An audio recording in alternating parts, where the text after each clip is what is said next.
Muito boa noite a todos. Sejam bem-vindos, todos que nos acompanham, quem nos acompanha pela internet. Muita alegria recebê-los aqui. Sejam muito bem-vindos. Hoje, nossa amiga Cida vai fazer uma palestra para nós com o tema Jesus no Lar. Pequenas ações, grandes luzes. Vamos aproveitar esse clima natalino. Muitas vezes nós nos lembramos dele apenas em dezembro, mas a lição de Jesus é para o ano todo, tá, gente? É para a vida toda. Para várias vidas, aliás. Aproveitando aqui, eu quero fazer uma propaganda para vocês dessa peça teatral. Abigail, Paulo e Estevão. Aproveitar, essa peça vai ser dia 15 de janeiro, uma quinta-feira, às 20 horas, lá no Teatro Municipal. O ingresso custa R$60 mais 1 quilo de ração para gato ou cachorro. Os ingressos estão à venda na Ótica Diniz ou na Mega Bilheteria, que é online, tá? Aproveitando a deixa que a partir de 2026, ainda sem data definida, mas no começo de 2026 nós vamos fazer um estudo aqui no centro do livro Paulo e Estevão. Estão todos convidados. Agora então vamos nos preparar, vamos serenar nossos corações, levando nossos pensamentos, nossas vibrações ao alto, nos conectando com o plano espiritual, agradecendo ao Pai pela oportunidade, agradecendo a Jesus pelo amor incondicional e as lições que nos foram passadas, e agradecendo aos queridos amigos que aqui se encontram, que se preparam, que nos apoiam e que participam também dessa nossa reunião. Graças e louvores ao Senhor, que possamos aprender, crescer, evoluir. Que assim seja.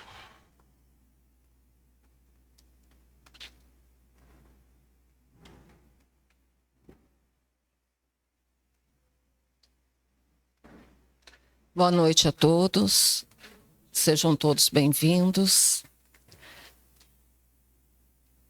O tema é muito sugestivo, né? Jesus no lar, pequenas ações, grandes luzes.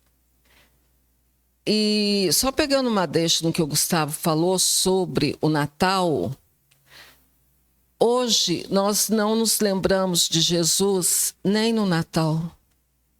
Nós nos lembramos de tudo. Nos lembramos do Papai Noel, das árvores, das luzes.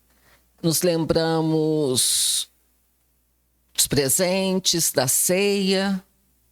Mas e o aniversariante? Aonde ele está? Aonde ele é colocado? Em que momento nos lembramos dele? É só para a gente refletir. Mas a questão é outra também, né? Vamos lá. Conhecemos Jesus? Todos nós aqui conhecemos Jesus? Sim ou não? Sim? Todos nós? Que bom. Já convivemos com ele? Já? Que bom. Todos concordam que convivemos com ele? Muito bem. E o que é um lar? Nós temos a mínima ideia do que seja um lar para nós. O que é? O que significa um lar? Eu fui buscar, né, a explicação do que é um lar, a definição do que é um lar. E a meta, né, ela vai lá e responde para a gente. Eu gostei muito da resposta, porque abrange exatamente o nosso tema de hoje.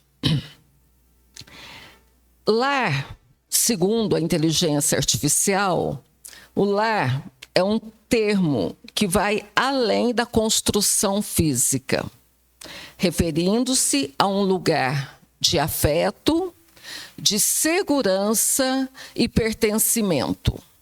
Afeto, segurança e pertencimento. Onde se vive com a família e se cultivam memórias. É um lugar de aconchego e de intimidade, que se forma através de relacionamentos. Eu achei, e tem mais, mas para nós até aqui está ótimo. Eu achei muito completa essa definição de lar. Um lugar de afeto, segurança e pertencimento. Porém, deveria ser realmente um lugar de afeto, um lugar de segurança e um lugar de pertencimento. Mas hoje o que observamos, famílias totalmente desestruturadas em sua base. E parece ironia, mas a família, quanto melhor a sua condição financeira, mais distante uns dos outros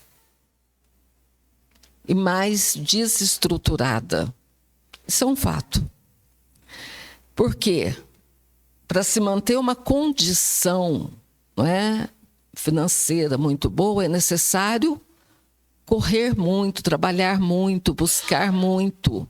Isso é fato. Não é? E o que acontece?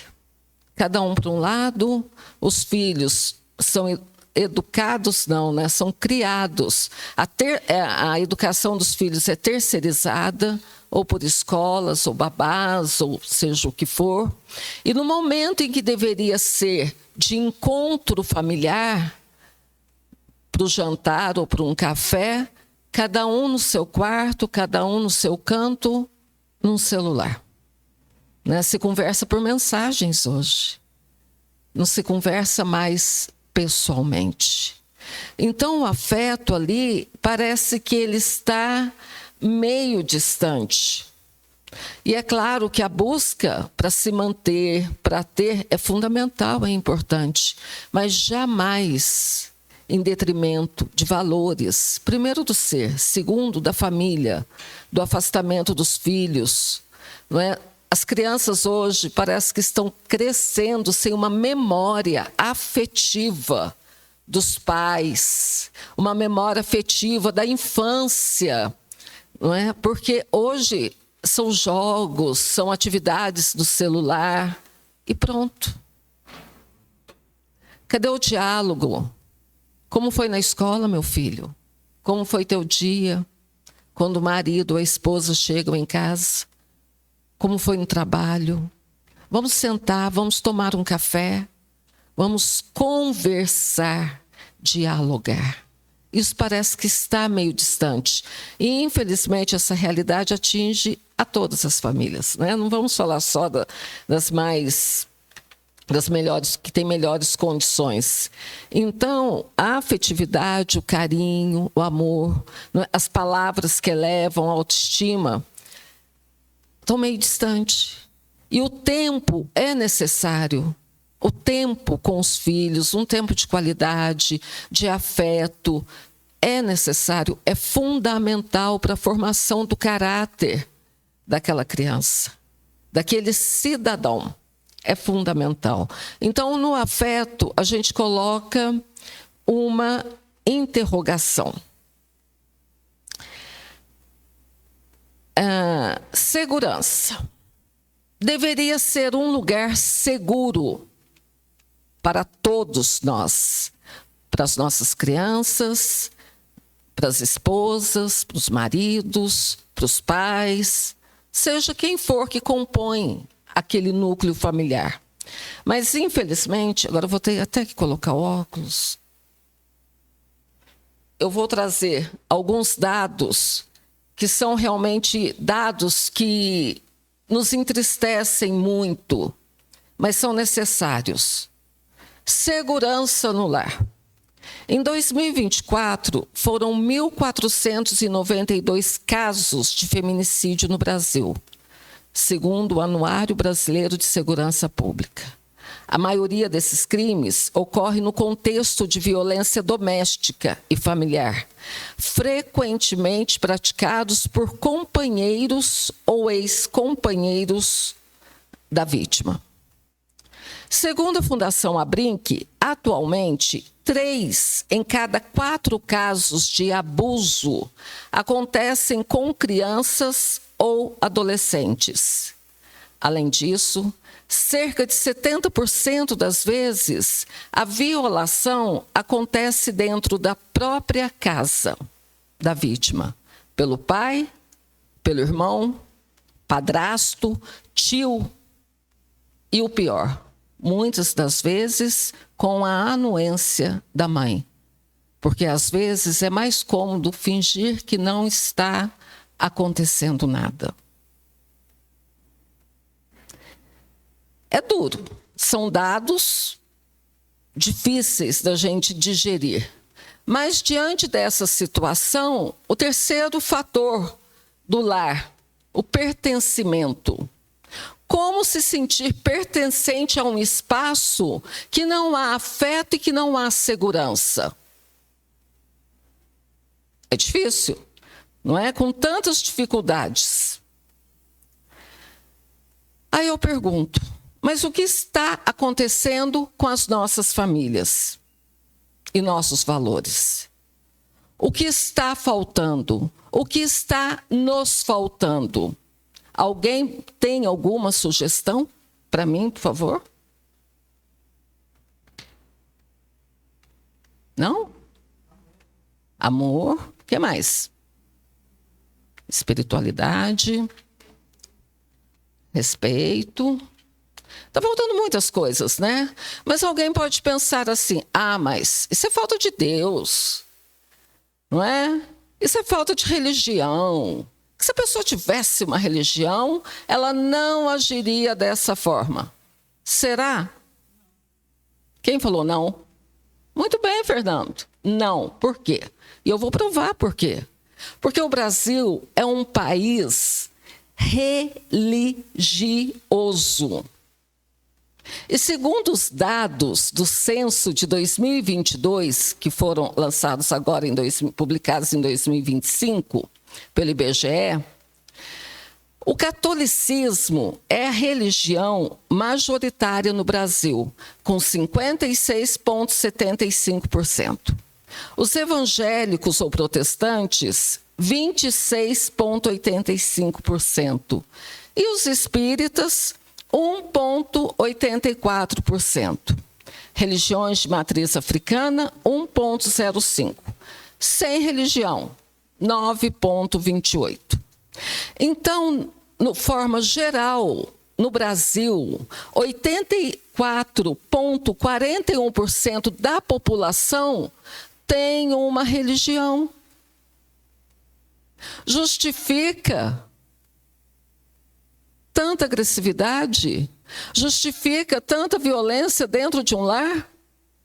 Se todos nós temos uma religião,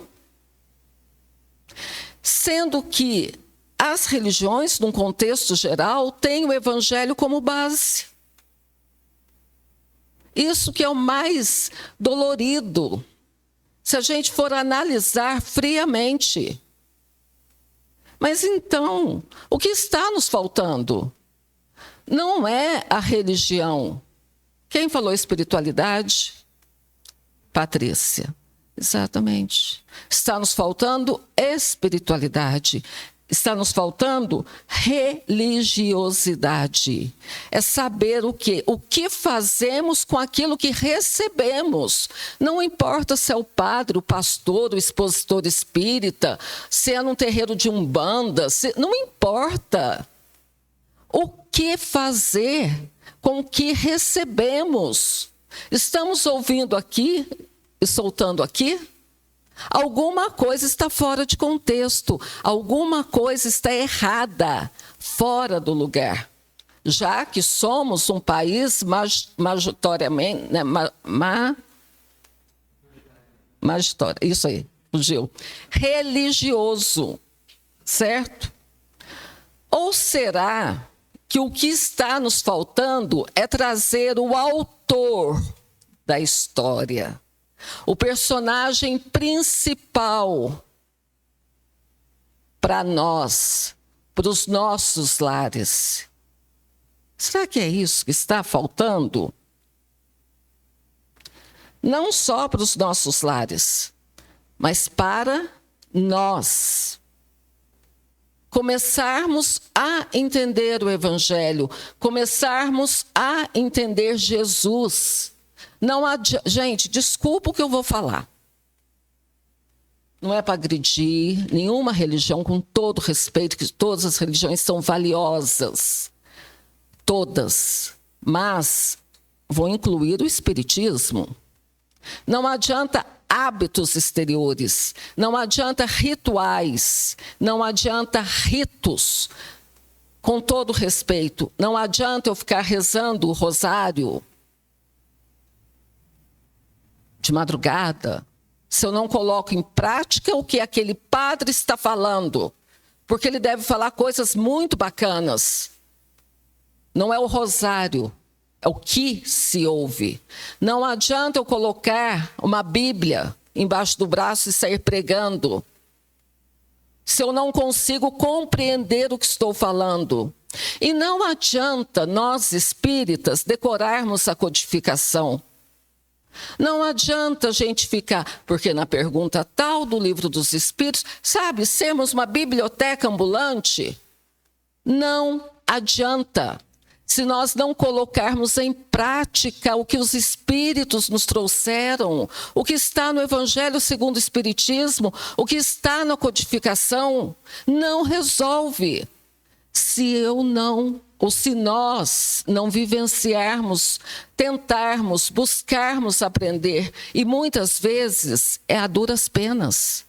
Não é fácil. A gente não pode se iludir. Fui na casa espírita, tomei um passe, agora eu estou revigorado. E se eu chego no meu lar e continuo a mesma pessoa, fazendo as mesmas coisas, gritando, batendo na mesa, não ouvindo o outro, agredindo, não resolve. Isso não vai me salvar, não vai resolver. Nós precisamos parar de nos iludir. Os espíritos nos dizem que Jesus, disseram a Kardec quando ele perguntou, mas quem é, o espírito mais perfeito? Olha, ainda colocou um mais ali, que passou pela terra, veio de Jesus. Ele é o nosso modelo e guia. Modelo. O que é um modelo? Oi? Um exemplo é aquele que a gente olha e se identifica. Não é aquele, eu quero ser como ele. Eu quero, quando o professor é muito bom, fala, poxa, mas eu gostaria de ser um professor como ele. Quando um profissional é muito bom na sua área, eu quero ser como ele. É um modelo. E Jesus é o nosso modelo, porque ele veio muito antes de nós, ele vivenciou tudo muito antes de nós, e ele sabe o que é o melhor para nós. Mas a gente ainda não se espelha. E ele é o nosso guia. O que é um guia? Aquele que nos direciona o caminho. Quando vamos fazer um passeio, uma trilha, qualquer coisa, não é preciso um guia? Ele conhece o caminho, ele conhece todas as dificuldades daquele caminho. Assim é Jesus. E nós não nos guiamos nele, por ele. Nós não o seguimos. O que está nos faltando? Mas tudo bem. Como o tema principal é Jesus, eu gostaria que ele respondesse algumas questões. Então fui lá buscar, falei, Jesus, responde aí para nós o que está nos faltando, né? Então, voltando à questão do lar, o que Jesus nos diz a respeito do lar? No livro Maltratado, velhinho, Jesus no lar, não é o bonito igual do Léo, né, Léo? Grande, bonito, pequenininho, antigo, né? Lá de 91. Esse aqui é de 91. Da saudosa Feira do Livro. Da quinta Feira do Livro. 91. No capítulo 1 do Jesus no Lar, ele faz uma pequena dissertação sobre o que é o lar. Né? Eu só vou ler um trechinho. Ele diz: o berço doméstico é a primeira escola e o primeiro templo da alma. A casa do homem é a legítima exportadora de caracteres para a vida comum. Aí mais abaixo um pouquinho ele diz: a paz do mundo começa sob as telhas a que nos acolhemos. Se não aprendemos a viver em paz entre quatro paredes, como aguardar a harmonia das nações? Se não habituamos a amar o irmão mais próximo, associado à nossa luta de cada dia, como respeitar o eterno Pai que nos parece distante? Só um trechinho desse primeiro capítulo. Ou seja, a gente faz... As pessoas, né, a humanidade, vamos fazer uma passeata pela paz, vamos pedir a paz, vai lá, camiseta branca, bexigas brancas, vamos soltar, vamos pela paz. E o nosso lar como está? Estamos em paz? Estamos respeitando aqueles diferentes que convivem conosco? Será que estamos? Se eu não consigo trabalhar a paz dentro da minha casa, como vai se ter paz na sociedade, ou no mundo, ou no planeta? Por que tantas guerras? Porque nós ainda carregamos a violência. Por que tantos assassinatos, feminicídios, abusos? Porque nós carregamos em nós a violência.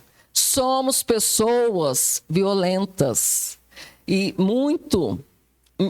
hoje me guio muito pela frase de Emmanuel, pela resposta que Emmanuel deu a Chico, quando ele pergunta numa visita a um presídio: quem é o maior criminoso? E Emmanuel responde: aquele que ainda não foi descoberto. Então nós podemos ser um criminoso em potencial e não sabemos. Sabe por quê? Porque nós não tivemos a oportunidade, não é, de nos mostrarmos. A gente não sabe qual situação nós vamos viver amanhã. Para que isso não aconteça, nós precisamos do quê? De prevenção a nós.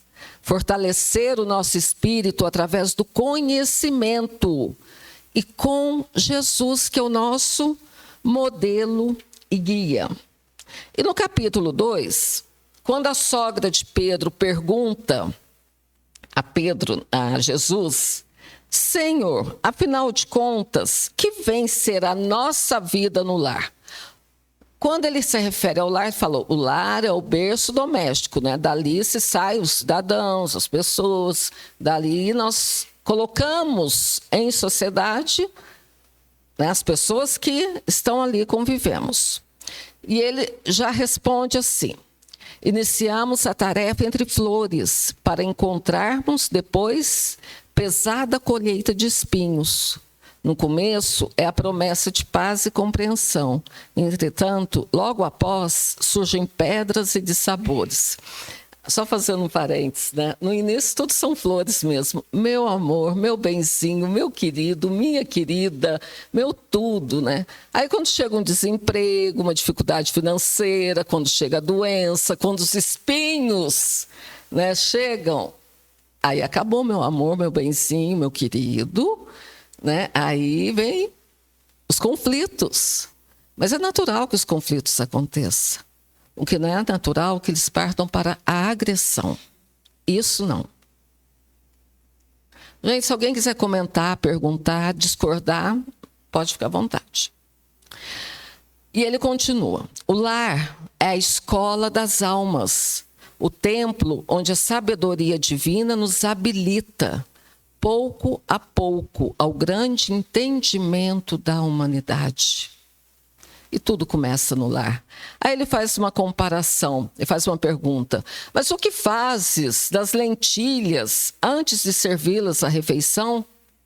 E ela responde: eu lavo, cozinho, depois tempero para servir, né, saboroso, com sabor gostoso. Então, aí ele fala: pretenderias também, porventura, servir pão cru à mesa? Isso é uma conversa de Jesus, tá, gente? Jesus que está falando. E ela responde: de modo algum. Primeiro eu asso o pão, né, tudo, para depois servir. Então, aí ele diz: há também um banquete festivo na vida celestial, onde nossos sentimentos devem servir à glória do Pai. O lar, na maioria das vezes, é o cadinho santo ou forno preparador. O que nos parece aflição ou sofrimento dentro dele é recurso espiritual. O coração acordado para a vontade do Senhor retira as mais luminosas bênçãos de suas lutas renovadoras, porque somente aí, de encontro uns com os outros, examinando aspirações e tendências que não são nossas, observando defeitos alheios e suportando-os, aprendemos a desfazer as próprias imperfeições. E ele fala: nunca notou a rapidez da existência de um homem?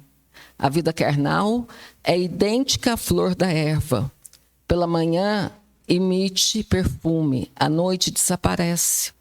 Às vezes a gente fala: a pessoa vive 100 anos. O que são 100 anos? Nada, nada. E ele fala dessa flor da erva.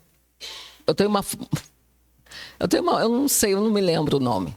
Uma flor lá em casa que eu ganhei de uma vizinha que parece um mato. Ela parece um mato de verdade. Ela falou: eu vi, lembrei, não sei o quê. Tudo bem, eu plantei. Falei: deixa plantar, isso aí não vai dar nada. Isso aqui é um mato, né? Mas tudo bem. Olha lá. E passou. Aí um dia, esse mato, que é uma flor que eu não me lembro o nome, ele cresceu e deu uma flor. E essa flor, quando eu li, eu achei muito interessante, porque essa flor, de manhã, ela tem um botão, depois ela abre, e à noite ela morre. Aí meu irmão falou assim: essa é a fragilidade da vida. Para mim, essa é a nossa fragilidade. Nós nascemos, não é? Desabrochamos para a vida e morremos. Acabou. E o que estamos aproveitando das oportunidades que nos surgem é rápido, gente. A existência é rápido, sabe por quê? Nós não sabemos quanto tempo nós temos de programação. Às vezes a gente acha que vai viver até 80, com 65, então, quase, desencarna. A gente não sabe qual a nossa programação. O que nós sabemos é que nós precisamos aproveitar todas as oportunidades que a vida nos oferece. Mas ele fala algo assim um pouquinho mais... o lar é um curso ligeiro para a fraternidade que desfrutaremos na vida eterna. Sofrimentos e conflitos naturais em seu círculo são lições. Aí ela pergunta: mas Senhor, há criaturas, porém, que lutam e sofrem, no entanto, jamais aprendem. Aí ele responde: o que fazes das lentilhas endurecidas que não cedem à ação do fogo? Sem dúvida, eu as jogo no montouro. São jogadas fora. Não é? E ele diz: ocorre o mesmo, terminou o mestre, com a alma rebelde, as sugestões edificantes do lar. A luta comum mantém a fervura benéfica. Todavia, quando chega a morte, a grande selecionadora do alimento espiritual para os celeiros do nosso Pai, os corações que não cederam ao calor santificante, mantendo-se na mesma dureza, dentro da qual foram conduzidos ao forno bendito da carne, serão lançados fora, a fim de permanecerem por tempo indeterminado na condição de adubo entre os detritos da natureza. Ou seja, se a gente não aprender com as dificuldades, com as dores que nos chegam, com a nossa convivência em família, como será a nossa próxima reencarnação? Será fácil? Porque fácil não é. Jesus jamais nos prometeu facilidades. Nada. Ele nos dá a oportunidade. Aí alguém pode pensar, não, essa frase é ótima, né? Não pedi para nascer. Oi? Não entendi. Que mentira. Implorou, né? Ajoelhou e falou, pelo amor de Deus, eu preciso reencarnar. Só que a gente esquece, né? Então. Ou então, minha mãe e meu pai não são aqueles que eu gostaria de ter. Certo? Porém, pode não ser aqueles, mas são aqueles que aceitaram nos receber. Aí, esses dias, eu sou muito engraçadinha, né? Mentira, eu fiz uma piadinha. Eu fiz uma piadinha, né? Com a Laís, minha filha. Nessa questão de nascer. Eu falei, então, às vezes a gente está lá na fila da reencarnação. Olha lá. É só uma brincadeira, tá, gente? Para espairecer um pouco. Tá lá. Aí não aparece ninguém querendo a gente. Ninguém. Ninguém quer. A lentilha endurecida que foi para o Montoro. Não quero. Não quero aquele, né? Aí chega alguém, duas almas, né, sedentas em fazer o bem, fala assim, um casal, né, de espíritos, ou encarnados em desdobramento pelo sono, fala, deixa que eu acolho, eu vou acolher, pode deixar, ninguém quis, e acolhe, e a gente reencarna. Olha que maravilha! São os pais que gostaríamos de ter? Não, são os que nós precisávamos. E olha onde estamos. Numa casa espírita, buscando compreender o Evangelho, buscando compreender Jesus. Não é? Às vezes a gente cai, às vezes a gente erra, às vezes a gente acerta, mas estamos o quê? Buscando compreender os ensinamentos de Jesus, buscando nos aperfeiçoar, né? Nos esforçando para nos melhorar. Porque a gente não quer mais sofrer, a gente não quer mais fazer o mal, a gente não quer ser mais jogado fora, igual as lentilhas, que não cederam ao fogo, que mesmo com o sofrimento da fervura, não cederam ao fogo. E essa reencarnação, ela é muito especial. Ela é uma bênção para todos nós, porque sabemos que o planeta está vivendo o seu momento, o seu auge da transição. O que será depois de nós? Para onde iremos? O que será de nós? Por isso, precisamos refletir sobre o nosso lar, sobre o que estamos levando para o nosso lar. E se nós não temos os pais, a família que gostaríamos de ter, não importa. Precisamos ser gratos, agradecer todos os dias. Porque eles nos... Olha, podem ser até pais ausentes ou que não tenha tanto carinho, tanto afeto, mas o maior presente eles nos deram, que é a nossa existência. Isso não tem preço. Estarmos reencarnados nesse momento é um presente. Não tem preço. Por isso, precisamos aproveitar as oportunidades que nos chegam. E a primeira oportunidade é dentro do lar. É o nosso trabalho dentro do lar. É fácil conviver em família? Porque o lar é o lugar que nos molda. Não é fácil. Claro que não é fácil. Mas é necessário. É necessário. Por isso, trazer Jesus para dentro do nosso lar. Através do quê? Das atitudes. atitudes, não é? Não adianta a gente só ficar orando, orando, orando, se nós não tivermos atitude e colocar em prática o seu evangelho, através da paciência, do amor, do perdão. Conflitos nós sempre teremos, porque somos diferentes. Cada um pensa de uma forma. E os conflitos vão estar presentes. Porém, é necessário aprender a conviver com os diferentes. Porque nós também somos diferentes. Amor, não é? Nas nossas atitudes, ao educar um filho, ao fazer um serviço doméstico, ao preparar o alimento. Não é? Voltando, meu filho, como foi na escola? Como você está bonito, olha como você está crescendo. Palavras de carinho, palavras de afeto que fazem diferença. Nossa, meu bem, chegou. Como foi teu dia de trabalho? Parece que tão difícil isso, né? Mas tão necessário. É tão necessário. O carinho com os nossos pais idosos, que se tornam crianças depois, né, Patrícia? Se tornam crianças. Mas é necessário carinho, afeto, porque a gente não sabe se vai envelhecer também, né? E os filhos não têm muita paciência. Então, o carinho, o amor, porque o carinho é uma energia que reflete, que se expande. E quando levamos o amor, levamos Jesus. Perdoar. Somos pessoas muito diferentes umas das outras. Nós temos afinidades e não temos afinidades com um e temos com outro.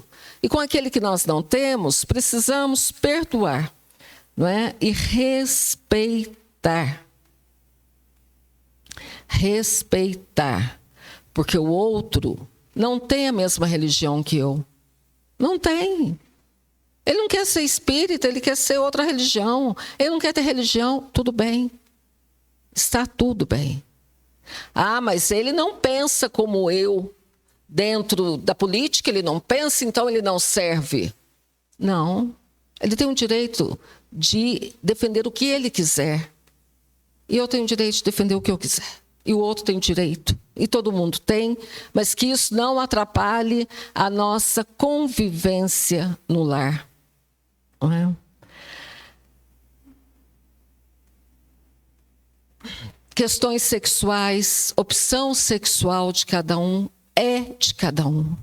Precisamos aprender a respeitar cada um, dentro das suas escolhas da vida, dentro da profissão. Ah, mas eu quero ser professor. Oh, professor.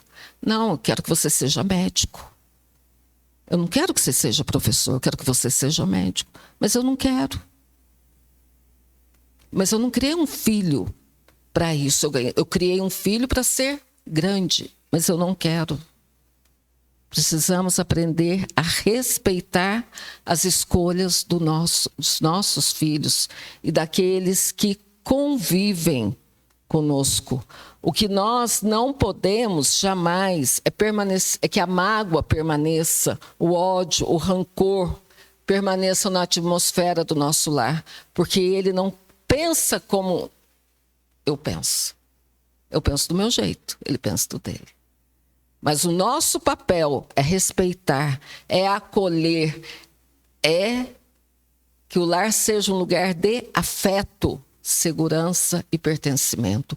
Aquele lugar que a gente gosta de voltar depois de um dia de trabalho. Aquele lugar que a gente pode sentar e tomar um café. Como isso é gostoso. Como é gostoso dialogar. Como é gostoso conversar. Precisamos, né, reaprender a fazer essas coisas. Perseverar nos desafios e ter principalmente na oração. Oração. O que é oração? Eu me ajoelhar e falar, meu Deus, me ajuda, eu não aguento meu filho, eu não aguento fulano, eu não aguento. Não.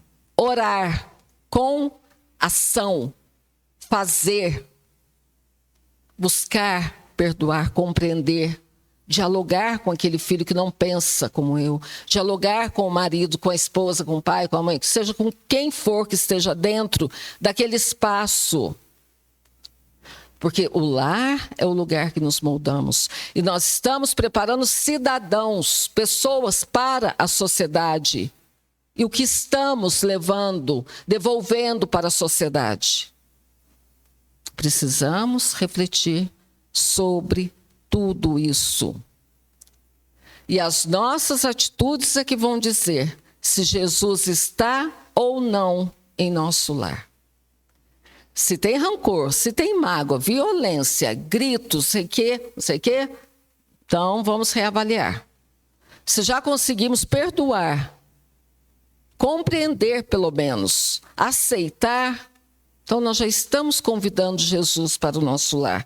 Aí a gente pode falar assim, mas Jesus está no lar sim, eu faço evangelho toda semana. Toda semana eu abro o evangelho, né? Então, aí a gente abre uma mensagem, lê e fala, tá vendo, fulano? Você tá vendo? Como a espiritualidade é sábia? Foi para você. A gente já começa a atacar no evangelho, no momento da oração. Não, foi para você, você viu só, né? Eu te avisei. Mano, a gente gosta, né? Foi para ele ou foi? Para quem abriu. Então, nós precisamos ter esses cuidados. Realizar o evangelho não resolve se não colocarmos o sentimento, se não colocarmos o amor, se não colocarmos Jesus, se não convidarmos Jesus a entrar em nossa casa. Não é como Zaqueu, entra na minha casa. Ele convidou Jesus. E Jesus entrou e ele transformou a sua vida.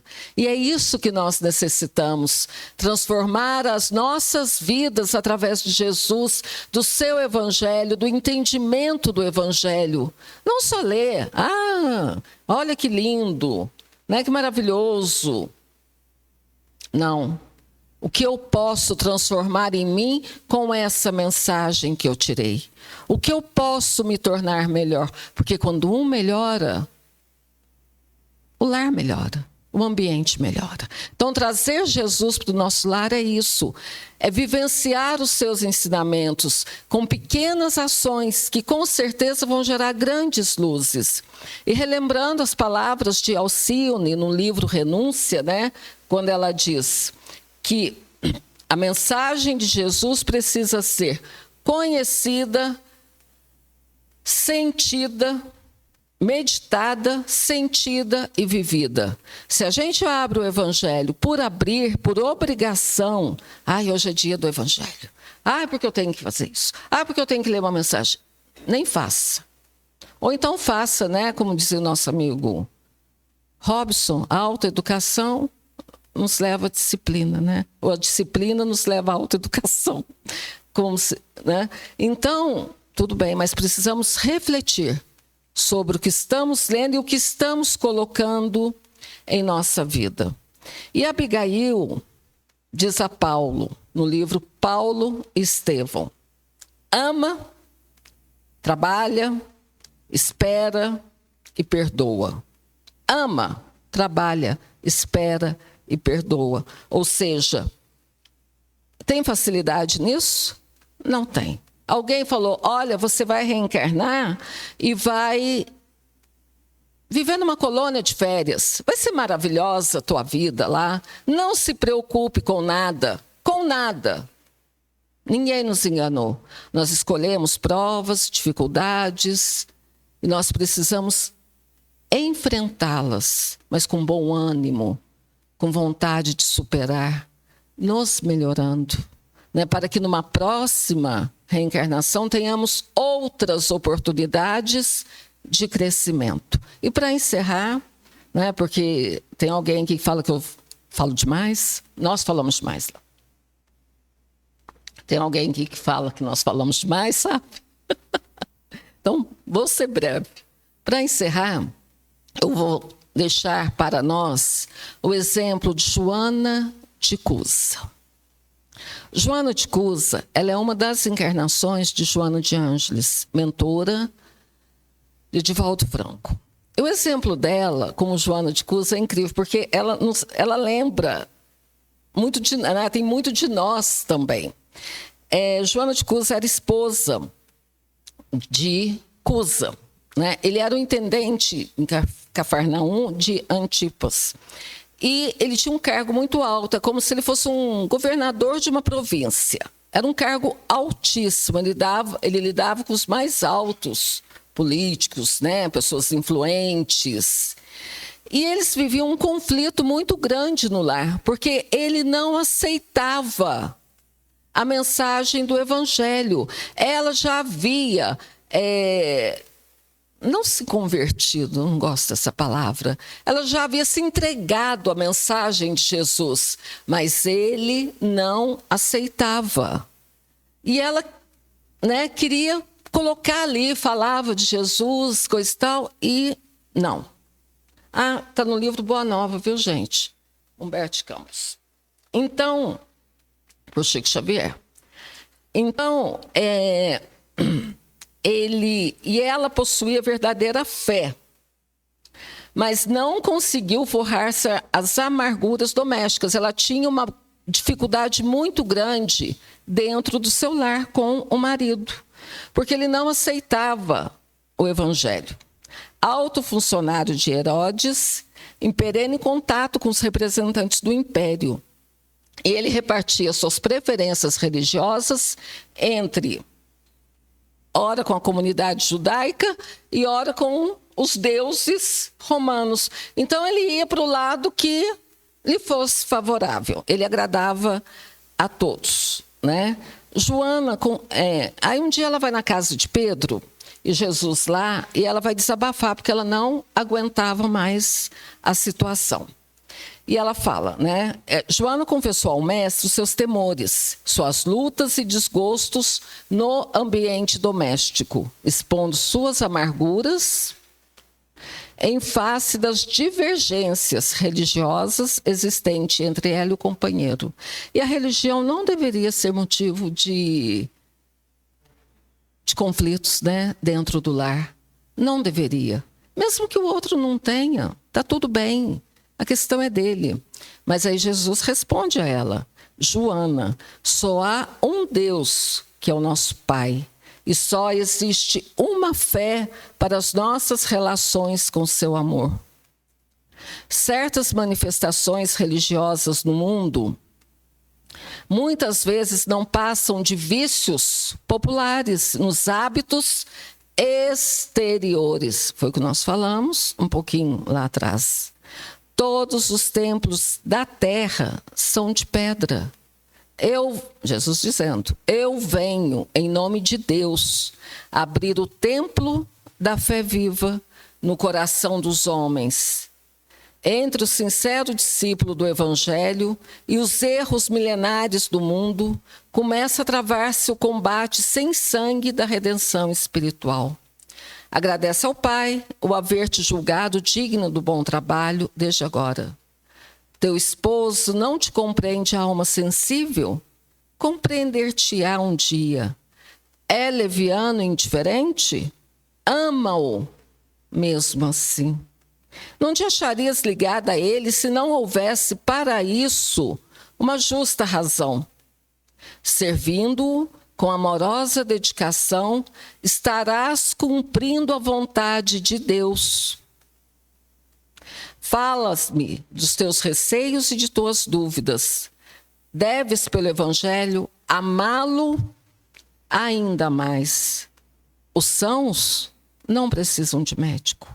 Além disso, não poderemos colher uvas nas rochas, nos abrolhos, mas podemos amanhar o solo que produziu cardos envenenados, a fim de cultivarmos nele mesmo a videira maravilhosa do amor e da vida. Aí ele faz essa dissertação, e tem uma passagem no Fonte Viva, que eu não me lembro a página, o título, só me lembro uma frase de Emmanuel. Nunca houve tantos templos de pedra sobre a terra e tanto desalento no coração dos homens. Tantos templos e pouca religiosidade. tantos templos e talvez nada de Jesus.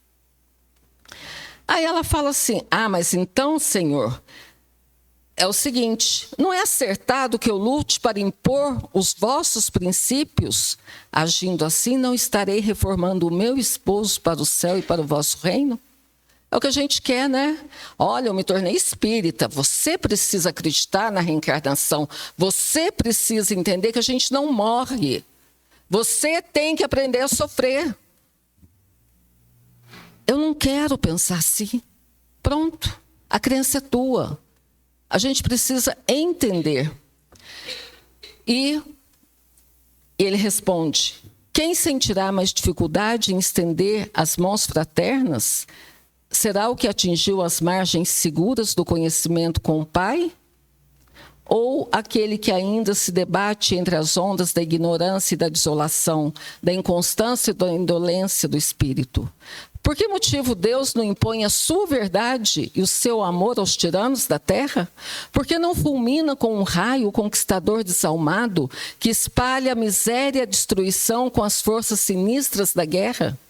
A sabedoria celeste não extermina as paixões, transforma-as. Aquele que semeou o mundo de cadáveres desperta, às vezes para Deus apenas com uma lágrima. O Pai não impõe a reforma a seus filhos, esclarece-os no momento oportuno. Joana, o apostolado do Evangelho é de colaboração com o céu, nos grandes princípios da redenção. Sê fiel a Deus, amando o teu companheiro no mundo, como se fora teu filho. Não percas tempo em discutir que não seja razoável. Deus não trava contendas com as suas criaturas e trabalha em silêncio por toda a criação. Vai, esforça-te também no silêncio e, quando convocado ao esclarecimento, fala o verbo doce ou enérgico da salvação, segundo as circunstâncias. E a orientação final que ele deixou: volta ao lar e ama o teu companheiro como material divino, que o céu colocou em tuas mãos para que talhes uma obra de vida, sabedoria e amor. Vai, filha, ser fiel. E ela foi, voltou ao lar, conviveu com o marido, compreendeu, perdoou, teve mais um filho, e assim passaram seus anos. Como a política tem dessas coisas, né? Ele foi traído, aconteceram várias coisas, ele adoece, desencarna, e ela fica sozinha, fica pobre, vai trabalhar para sustentar os filhinhos, vai cuidar de outros filhos, de outras mães, né, das mulheres da sociedade, e ela, na sua humildade, ela consegue, né, sobreviver, porque ela era também uma dama, uma mulher da sociedade, e de repente ela fica sem nada. O tempo passa, e no ano de 68, quando as perseguições estavam, né, no auge, uma senhora de cabelos brancos amarrada a um poste junto com uma criança, com um jovem, não uma criança, um jovenzinho, né, e um circo, né, totalmente armado. E o executor diz a ela: abjura, nega. E ela tranquilamente contempla o céu sem uma palavra. E esse que pede, né, executor para abjurar, ele açoita o seu filhinho. E o filho clama, o filho grita: abjura, minha mãe, abjura. Repudia Jesus. Não vê que nós perdemos? Abjura, por mim que sou teu filho. E ela tranquilamente ouve os gritos, recorda do lar, mas recorda de quem? De Maria, que vê seu filho na cruz sem dever absolutamente nada, sendo assassinado entre ladrões, como um criminoso. E ela diz ao filho: cala-te, meu filho, Jesus era puro e não desdenhou o sacrifício. Saibamos sofrer na hora dolorosa, porque acima de todas as felicidades transitórias do mundo, é preciso ser fiel a Deus. E nesse momento, o verdugo, né, joga lá, acende fogo, enquanto as chamas a consomem, ele pergunta a ela: o teu Cristo soube apenas ensinar-te a morrer? Ela diz: não apenas a morrer, mas também a vos amar.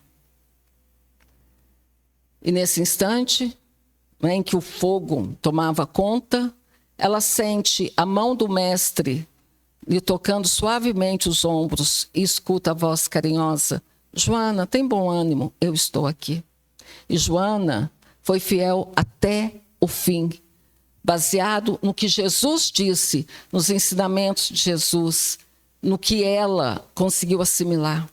E é essa mensagem, que possamos trazer Jesus para os nossos lares, que possamos trazer Jesus para as nossas vidas, para nós, para que o nosso comportamento seja de um cristão de verdade, não é? Amenizando, aliviando, amando, perdoando o nosso próximo, mais próximo, né? Aquele que está no nosso lar. Então, que nesse Natal nós acendamos as luzes com as nossas pequenas ações, mas com Jesus em nosso lar.